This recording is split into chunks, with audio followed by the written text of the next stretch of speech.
na alam nyo yung katotohanan. Tigilan nyo na. Tigilan nyo, kundi mapapangalanan ko kayo. Magpapa-hair follicle. Iko-call ko rin na magpa-hair follicle test Nako, kayo. yan na. So, makapinsala, doon sa tumaas na trust rating, nagpalit na siya ng secretary. At ang latest dyan, pati si Ante Claire ay magkakadmit na rin ng courtesy resignation. Ba't teka, huwag naman. Hindi yun ang utos ni Dave Gomez. Ganun ba? Oo. So, courtesy resignation. SOP naman, SOP. Lahat. Ayun. Oo. So, hindi pa naman pala tinatanggap. Kapatid siya. Pati congressman meron, konsehal meron. Mga kamag-anak nila lahat meron. Grabe, no? Congressman? Wala ba kayong bahay? Konsehal? Sige, ilantad mo yan, Mayor. Nakasubaybay kami sa'yo. Susubaybayan namin yan. Yung pagsasalahad mo ng mga durobo dyan, mapapahiya talaga sila. Hindi na kayo naawa. Pinag-interesan nyo yung mga dapat sa may hirap. Yes. Good morning mga kasama. Nandito na naman si Kuya Goods nagbabalik. At syempre, kung di ka pa nakasubscribe sa ating channel, pa-subscribe na lang po at hit mo na rin yung bell para lagi kang updated sa ating mga video. Eto na, nilaglag na ng mga senador o senado ang Kamara. Walang dokumentong ipresenta. Naku, yan ang mahirap. Bira kayo ng bira. Pagdating sa dulo, hindi nyo naman pala kayang panindigan. Asa na ngayon? Malapit na ho mag-July 28. Nasa kalagitnaan na ho ng Hulyo. Ang sabi, walang trial sa June 30, mula June 30 hanggang July 28. Eto na naman, parang tapos ang kaso. At ito matindi. Meron na hong pananalita dito. Pag magkaroon ng hamon o magkaroon ng isang matinding usapin, baka mamaya may panawagan sasabihin at papangalanan kung sino yung gumagamit ng pinagbabawal na candy. Sino dito magsasalita? Abang nyo sa video natin. At interview, kapapasok lang ito, interview ni Ma'am Elizabeth Duterte sa Dahig. Ayan abang-abang lang tayo. At ano ba to? Totoo ba to? Nagsabit na ng resignation ito si Oy! Ano to? Palabas na naman? Nagsabit na resignation, courtesy resignation. Tapos ang ending, hindi rin na-aprobahan. Ilang beses nyo na ginawa yan, sabi ni Aling Ledesma. Ilang beses na ginawa ng bungit-ngit yan. Pinagpasa yung mga magaling sa mas magaling sa nagmamagaling.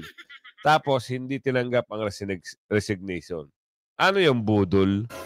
Na naman? Pero nakalike ka na ba? Like nyo muna yung video natin. Share mo na rin At mag-subscribe ka na at i-bell all nyo. Ito, ipasok mo para magandang pag-usapan natin. Tuluyan na ngang nilaglag ng Senado ang Kamara. Nag-file na kasi ang Senate Impeachment Court ng manifestation ad cautelam sa Supreme Court regarding sa impeachment case ni Vice President Sara. At sinasabi nila na ang House of Representatives ang makakapagbigay ng mga kinakailangang impormasyon at dokumento. So, diba? See the big difference. Pag mismong Supreme Court ang kumilos, batas at hindi politika ang proseso. Kahit anong daldal pa ng mga kongresista, press con, and interview here and there. Ngayon, mapipilitan silang harapin ang constitutional infirmities, concerns raised sa prosesong ginawa nila.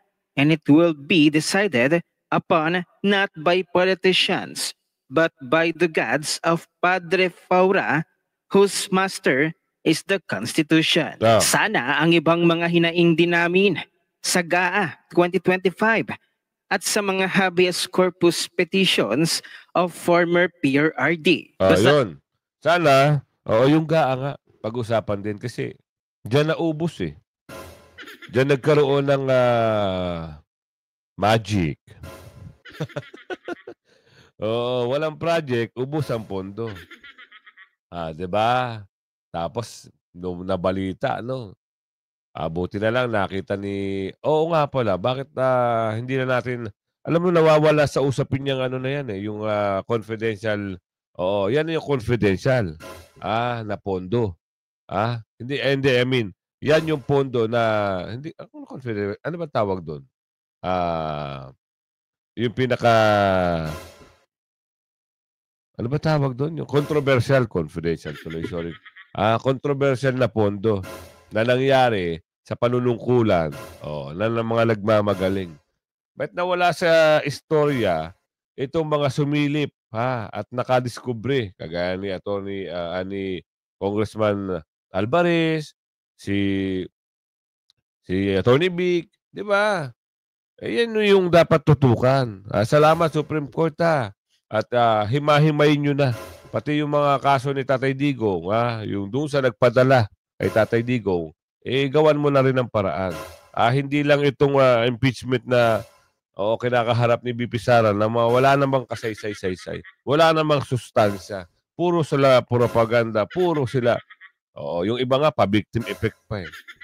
Sila daw yung mga ang dami niyong kwento. Ang dami niyong grrr. Grrr. Grrr. Ang dami niyong grrr. Bakulaw. Ay natin ang ilalaman na final ng Senate Impeachment Court. Senate of the Philippines represented by Senate President Francis Joseph Escudero. Manifestation ad Cotalam. Respondent Senate of the Philippines. By way of special appearance through undersigned counsel and in compliance with the Honorable Courts and Bank Resolution dated July 8, 2025, respectfully states, 1. Respondent Senate received on July 10, 2025, the above-mentioned resolution consolidating the above-captioned petitions and requiring respondents to provide the Honorable Court with information on items enumerated thereunder within a non-extendable period of 10 calendar days from receipt. 2. Respondent Senate manifests that it lacks sufficient knowledge or information on the matters stated under items A to K of the said resolution, and thus is not in a position to respond to the Honorable Court's directive. The information required by the Honorable Court, particularly under items A to E thereof, and the same information asked of the House of Representatives by the Senate sitting as an impeachment court in its order dated June 11, 2025, attached as Annex 1 is a certified true copy of the said order. 3. Respondent Senate believes that it is only respondents House of Representatives and or the Secretary General of the House of Representatives who have knowledge and information on the said matters and will be in position to provide the required information. Yun ang dapat gawin nyo mga bakulaw. Magbigay kayo. Ipaliwanag nyo kung ano nangyari. Kaya binalik sa inyo yung usapin dahil hindi nila nakikita na tama ang mga pinaggagawa nyo dyan sa Kamara. Bistado kayo, di ba? Ilang mga senador ang medyo dismayado. Tapos pipilitin nyo at minamadali nyo pa. Wow. Kayo ba ang bida? Kayo ba ang boss? Kayo ba ang hari? Sabi ni Aling Ledesma. Magaling to si Aling Ledesma, kala nyo eto na. Ipapasok ko sa inyo. Naku, sigurado merong kakabahan dito sa pahayag dito Baka kumantara at pangalanan kung sino-sino yung mga kaibigan na gumagamit ng pinagbabawal na candy. Yung sinisingot, ika nga. Gawin mo sisingutin mo, pulbo. Saklap nun. Tao ba kayo? At kayo ay, hindi normal yan Sisingot ka ng pulbo, tapos papasok mo sa ilong mo. Normal ba yan? Hindi normal yan, Di ba, eyewitness ka? Oo. Nakita mo talaga? Oo naman. Inoferan nga ako, di ba? Oo. Alam mo, tsaka dun sa aking mga friend na alam nyo ang alam nyo yung katotohanan. Tigilan nyo na. Tigilan nyo, kundi papangalanan ko kayo. Magpa-hair Naku, yan follicle. Iko-call ko rin na magpa-hair follicle test Nako, kayo. yan Nako. na.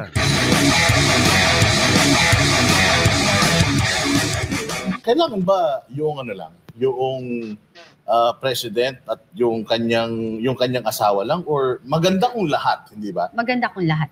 Sa akin yung something significant. Kasi yung nga trust ang kailangan patunayan dito at maibalik ni Marcos.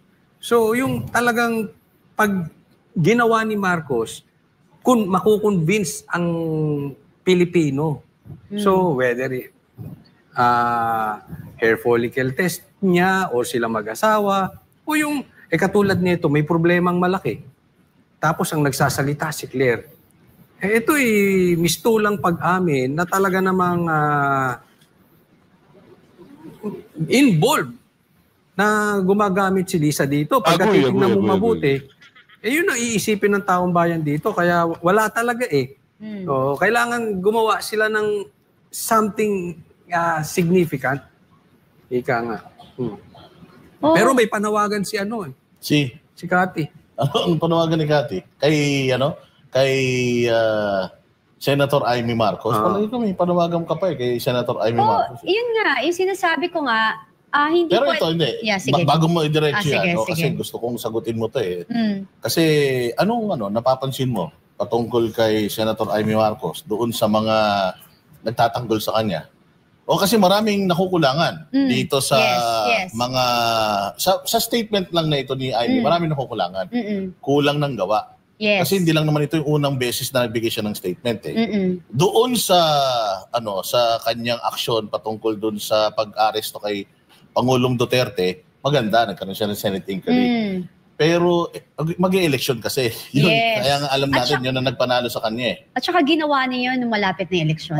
So, Okay. yun na nagpanalo sa kanya. Oo. Na-win niya ulit yung mga nagalit na sa kanyang mga Duterte supporters. So ngayon, nananalo siya. At may mga ganitong kalalang issue, malala to para sa Oo atin. naman, kasi may namatay. Sobrang tindi nito. Mm. So, yung kanyang statement na yon na paghingi ng aksyon sa Malacanang na alam naman natin na hindi mag-a-adhere sa kanya or hindi sasagot sa kanya, nakukulangan tayo. Sobra. Anong napapansin mo doon sa mga hindi nakukulangan? Ako, I think, hindi na yan, purist na Duterte. Ang Nako, pinoprotektahan na matindi yan. nila dito ay Marcos, si Amy, hindi na si PRRD. Kasi kung talagang kayo ay pro-Duterte, iisipin nyo, let's go straight to the point. 'Di ba? Alam natin, kahit kayo, alam nyo sa sarili ninyo, na pag pumunta tayo, questionin natin, magtanong tayo sa Malacanang, hindi tayo sasagutin ng diretso. Hindi natin makukuha yung tamang sagot. So, hindi to sapat. The best way for Amy Marcos to do is write a letter in Beverly Hills Police as a senator, and she will definitely get a report out of it. Yan na. Naku po. Kine-question lang ho ni... ito, may pagtatanong dito ha. Naku po. Bakit nga daw hindi gawin? Sumulat, kumuha ng report, at yun nga, hinahamon na dapat yung kapatid itulak, magpabunot ng buhok. Naku po. Ito ngayon ang bangayan. Siyempre, nagtataka rin itong mga ito. Bakit nga naman hindi at nakukulangan? Sa bagay, napapaisip din si Allen ni Desma dyan sa mga ganyang bagay. Pero ang maganda nito, sundan na lang natin kung ano yung pinakahahantungan. Kasi, nabalitaan nyo, itong nababanggit na pangalan, si Miss Amy, pumunta ron kahapon. Nagkita sila ni BP Sara. At may balak na pumasok doon sa detention center. Humihingi ng permiso. Sila na lang mag-usap dyan. Kung ano yung pag-uusap nila, kung ano yung hinanaing bakit gano'n, nakukulangan, at bakit may panawagan na pagpabunot ng buhok, aabangan natin ang usapin na yan. Ang gusto nating malaman ay eto, kung ano ang pahayag ng asawa ni Tatay Digong na si Miss Elizabeth. Gusto ko ito at gusto nyo rin itong mapakinggan. For sure, kapapasok ko lang ho ito ha. 6 na oras kanina. Siguro kanina madaling araw. Okay, pasok natin. And I was with my granddaughter, Bella. So we talk about his father. And also mundane things. About Davao. That's about how is Davao, how is Paste, how is Paulo. So that's it. Ma'am, yesterday the Vice President made mention about her position about pro-cremation. What's your position, ma'am, if you mind me asking? If I am pro or against? Yeah. If I am to be if hindi ba na ako mag-decide, no? If it is my decision, I would follow whatever his decision is. So if he wants to be cremated, that's what also one of the discussion we had. If he wants to be cremated, then so be it. Yeah. Well, ma'am, was the former president really happy to see the granddaughter Bella? Yes, and he asked, whose child is that? Sabi ko kay Paste. Paste. And I asked him, what would be your message to the people outside? If it is his destiny to be here, then so be it. No, he has no apologies, no regrets, and that's it. He's accepting it already, and that's why we talk about the cremation. So I said, okay, if that is your decision, so I'll follow his decision. But if it is it's the children's decision, I cannot say that. Yeah. May question kayo, guys? Question ko lang, ma'am, kay Mayor Baste, Mayor. How is he po as a acting mayor in Davao? For Baste, I think he's making good, and he's also very strict, especially with the garbage and everything, you know. And who is the vice mayor po ngayon? Rigo. Si Rigo. Yes, it's Rigo. So acting vice mayor. Yeah. Yan meron lang pag-uusap doon patungkol doon sa usapin. Kayo na ho nakasaksi. Hindi na natin paulit-ulitin pa. Pero sana naman bigyan pa ng malakas, mahabang buhay si Tatay Digong. Kasi marami pa siyang aayusin bagay diyan sa Davao. Lalong-lalo na yung nagpadala sa kanya sa dahig. Yun ang gusto nating abangan. Yung mga nagplano. Umamin tapos rumors. Ito sa unggoy. Ito. Mas maganda to. Magugulat kayo, magulantang kayo. Ito na yung courtesy resignation. Magre-resign nata Hindi ko po sure pero ito yung mga nababalita dito.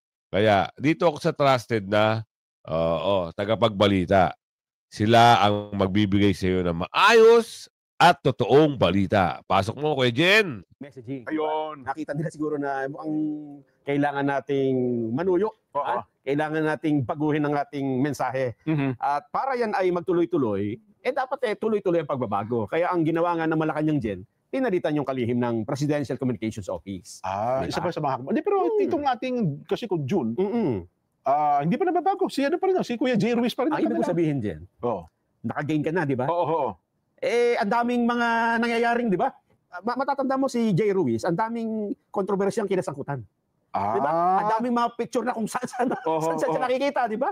At meron pang iba't ibang mga alingas-ngas Katulad na lang nung mga ipinalabas niyang order na bawal lang kung ano isuot dito sa Malacanang. Dress code pa, etc. Tapos hinihiling pa sa Net25 na palitan yung reporter nila. And then negatibo lahat yun dyan. So kung gano'n na magiging trajectory, ang trend. Yan sa kabila ng sisingit ko lang. Na halos di naman ang salita, nagpa-interview naman si Jay, no? Ang lagi nagsasalita lang si Auntie Claire. Kaya hindi nga effective. Kaya bago pa man ito makapinsala doon sa tumaas na trust rating, nagpalit na siya ng secretary. At ang latest dyan, pati si Auntie Claire ay magkakadmit na rin ng courtesy resignation. Ba't teka, huwag naman. Hindi, yun utos ni Dave Gomez. Ganun ba? Oo. So courtesy resignation. SOP naman, SOP. Lahat. Oo. So, hindi pa naman pala tinatanggap. Lahat naman sila mag-submit, ano? Magsasubmit. USEC? ASEC? Pati directors ba? Yes. Nung ano? Mga presidential appointee. Yes, basta appointee. Nung ni Secretary Jay. Bakit sa pagpasok ata ng Secretary Jay, parang isa o 2 tao lang ata ang sinasama niya dyan eh. Hindi, lahat na yan. Nang in-appoint nung kasabay niya? Oo. Kahit pa, ayan Kasi iwan ko lang si Secretary Jay, parang wala namang kinuhang sarili niyang USEC Hindi naman siya ang pinag-uusapan dito. So lahat, pagdating, yung inabutan ni USEC, Secretary Dave Gomez. Kung gusto mong magbago ng messaging, tama lang na mamili ka ng magiging katrabaho mo. Diba? Kaya pala sabi, presidential appointees of the attached agencies, PCO po tinutukoy are hereby directed to tender their unqualified, parang COA lang unqualified courtesy resignation. Kailan yan? Not later than Friday, 18 July 2025, subject to pertinent civil service laws, rules and regulation. Ayun. So hanggang Friday lang. Pero nakasabit na. At siyempre, nasa Pangulo po yan, sapagkat siya ang appointing authority, kung tatanggapin o hindi tatanggapin. Nakalagdang malinaw po ang pangalan, Acting Secretary Dave M. Gomez. At may balita pa tayo dyan na natanggap na lahat ng mga kautusan na questionable at may pinalabas si Secretary Jay dati? Na sa tingin niya ay overreach. Sumosobra sa kapangyarihan ng PCO noon, ay ipinababawi ni Acting OIC Secretary Gomez. Nako. Pinababawi. Isa rin ata sa nabalitaan ko dyan, Nelson. Hindi na araw-araw ang press briefing. Hindi na araw-araw. Kasi bantakin mo, ang Pangulong Bongbong may activity. Dapat yun ang kinocover ng Malacanang press corps. Lagi At yun ang headlines dapat. Kasi yun ang trabaho ng Pangulo, yun ang principal. Tama. Sa halip, natatakpan. Ni Auntie Claire. Ni Auntie Claire. Tama. Dapat mukha ng Pangulo ang nakikita. Kaya ang balita ko, kung wala rin lamang aktibidad ng Pangulo, yung walang sabihin, dapat kumbaga siya magbabanner story.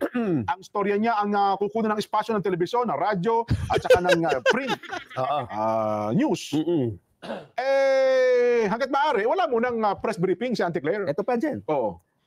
Noong panahon ni Vic Sumintak. Si Kuya Ludovico. Isa yan sa pinakamatagal dyan sa Malacanang. Panahon ni Don Emilio Aguinaldo. Kasi nagko-cover din ako dyan pagka-absent yung reporter namin. Reliever, Ang pinagkukunan lang nila ng reporter, ano bang istorya natin? Magpapadala sila ng mga tanong dyan eh. Text message lang. At ang balik sa'yo, mga text message din. Yan. Kung 5 yung tanong, 5 rin yung sagot. Diba? At mga maikli lang, ikaw na bahalang gumawa ng istorya. Yan. Ang guluhan mo na ngayon yan. Totoo. Simple. Mga na ganyan na nangyari. Dumalas lang yan noong panahon ni Harry Roque. Noong panahon ni Pangulong Duterte, halos din natin, nag-araw-araw din si Secretary Harry Roque. Yung pala tatakbong senador. Ayun pala, At pagkatapos, nung pumasok na ang Bongbong administration, bihira din natin makita si Secretary Shaloy Garapil. Di ba? Kasi pagka PCO kayo usually yan, hindi naman siyang talagang sasalita. Dati si Daphne. At saka hindi rin araw-araw. Yun, Nung pumasok naman si Kuya Cesar Chavez, halos bihira din natin makita siya na nagbi-briefing. Di ba? Kita nyo? Ano kaya ang kahat na ng pag-resign? Totoo kaya merong matatanggal? O talagang totoong ayaw na? Dahil alam niyo naman kasi, ang batikos na sambayan ng Pilipino doon sa babaeng nababanggit, talaga namang sagad. Kita nyo? Ang tibay kasi. Oo. Natatakpan nga yung di ikaw na maging leader para ikaw na lang araw-araw magsalita. Ayun sabi ni Aling Ledesma. Eto, usaping Maynila. Napakagaling talaga ni Yorme. Bilib na bilib ako. Ngayon, yung pabahay na condominium ba ito, Anak ng pinamigay nyo, sa may kakayanan. Naku, yari kayo kay Yorme ngayon. Yorme, pakibala sa lahat yan, At yung usapin doon sa mga, alam mo, utang sa basura, O, di ba? May mga basura na nakatambak, hindi pinagkukuha dahil malaki na yung utang, ilang milyon na. At ito naman, pabahay. At doon naman isang araw, yung gibaan ng mga barangay hall na wala naman permit at sa paninginan na kararami, isang yung pangit, sidewalk, tayuan mo ng mantakin nyo Whew! O, ito na, magkakaalaman na. Sigurado, iisa-isahin na kayo. O, kaya, magtanda kayo dahil hindi kayo tatantanan ni Yorme kasi sinimulan nyo si Yorme. Diba? Binigyan nyo ng kasiraan. Pinagbintangan nyo na nagbenta di umano ng lupa dyan sa Maynila at nilustay ang kaperahan. Mali kayo sa pagbibintang, sabi ni Aling Ledesma. Yan ho ay ginamit ng pandemic. Doon, sinusuyod ni Yorme ang bawat bahay para magbigay ng napakagandang serbisyo sa kanyang mamamayan, sa kanyang nasasakupan. Ganyan si Yorme. Nakakagigil kayo, mga tulonggis kayo. Yung mga tulonggis, 3 tulonggis, saka 4 pala. Yung babae, saka yung 3 bakulaw. Eto ngayon ang balik sa inyo. Namnamin nyo, 4 kayo, mag-isa lang si Yorme. Diba nga, pinapako nga ako sa krus ng mga kalaban ko. Utang daw ako ng utang daw siya ng utang, binigay sa'yo. Punutan po kami dun sa Sina? hulingan na tayo. June 26. Diba? Parang ganun. May last kaya tayo. Actually, kusang loob na, na lumalantad itong mga, si Kapitan, si Kapitan, kusang loob na, na pumunta kay Yorme at isauli yung susi ng bahay, na pabahay, na dapat para sa may hirap. Balasahin mo isa-isa, Yorme, wag mo tigilan Facing siya. After the release po. Marami kami nun yung time na yun. Pero bago po dyan, tinawagan ako ng sa urban, sabi ng pakilala urban. Nasaan yung stab ko? Sabi ng ganun. Sabi ko, nandito po yung stab ko. Tapos, punta kayo rito sa doon nga sa urban, sa 4th floor. Sabi ng ganun. Nagpakilala sa urban, sa Digos na tayo. Ayun. Nung pagpasok namin doon, may mga tao ng pula sa loob. May papel na pinahawakan sa amin. Sabi nga, binati mo na kami, congratulations. Yun po. After nun, yung susi raw, pag after ng pag-racing, punta lang daw po kami sa Pedro. Ayun lang po. Tsaka talaga naman, kahit talagang may record, wala akong record na may ko talaga, wala po. Na may ko ng lupa. Wala po talagang laking career din po ako Next week, mag-umpisa na investigasyon. Alam mo ganito yan, Chef? Malinis naman po kasi yung saw. Kaya nga gusto ko yung ginawa mo. Na bago pa kayo hanapin ng gobyerno. Magsabi na kayo nito. Kasi ito, ginamit sa politika. Ayan na, Next week, Wow. Nice, good job, Yorme. Next week, mag-uumpisa na ang investigasyon. Yari itong mga bakulaw na ito, yung Dorobo ng Maynila. Pananagutin na kayo. Yan nyo. Ginamit sa politika. Kahit kapitan, binigyan ng pabahay. Diba? Nasa condominium. Para sa mahihirap po yan, para sa walang kakayanan. Si Yorme ang nagpagawa niyan. Si Yorme ang nag-isip niyan. At gusto nyo kayo makinabang, mga Dorobo. Kasi pagmamalaki nyo, kayo ang nagbigay. Wow, kwento niya sa unggoy. Nice, Yorme. Tuloy-tuloy ang pagbabago ng gobyerno sa Maynila. Kung ano yung nasimula ni Yorme noon, eto na ho, ang continuation. Ito mga pabahay, para sa mga katulad mo, walang sariling bahay, na may pamilya. That's one. Actually, squatter. Para sa mga katulad mo, na may pamilya, pero wala sariling bahay, nangungupahan. Yun ang purpose ng in-city vertical housing program. alam mo, gusto ko tatapatin siya. Pati congressman meron, konsehal meron. Mga kamag-anak nila lahat meron. Grabe, no? Congressman? Wala ba kayong bahay? Konsehal? Sige, ilantad mo yan, Mayor. Nakasubaybay kami sa'yo. Susubaybayan namin yan.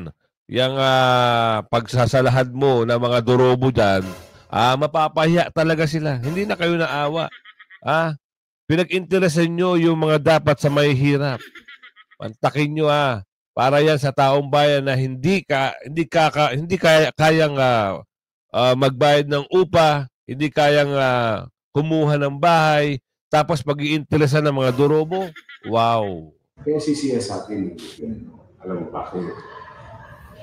Bilang alkalde, ako ang namamahala ng mga ari-arian ng siyudad. That's one. Two, ako rin ang pwedeng mamili ng lupain. Tama. Katulad yung ginawa natin sa malapit sa inyo. Although sa kabilang kalye yun, sa Pasiglan, expropriation, magsubasta, yan ninyo. Pati yung mga bulok na bangko, lahat yan, property ng gobyerno. Yun ang obligasyon. Hindi naman candy ito na pinamimigay lang ng alkalde dahil sa politika. May rules yan. May requirements. Yung pag-surrender mo dito, pagpapakita ng tunay mong pagnanais. Yung pagkakutli, kung talagang deserving ka, qualified ka, taga Maynila.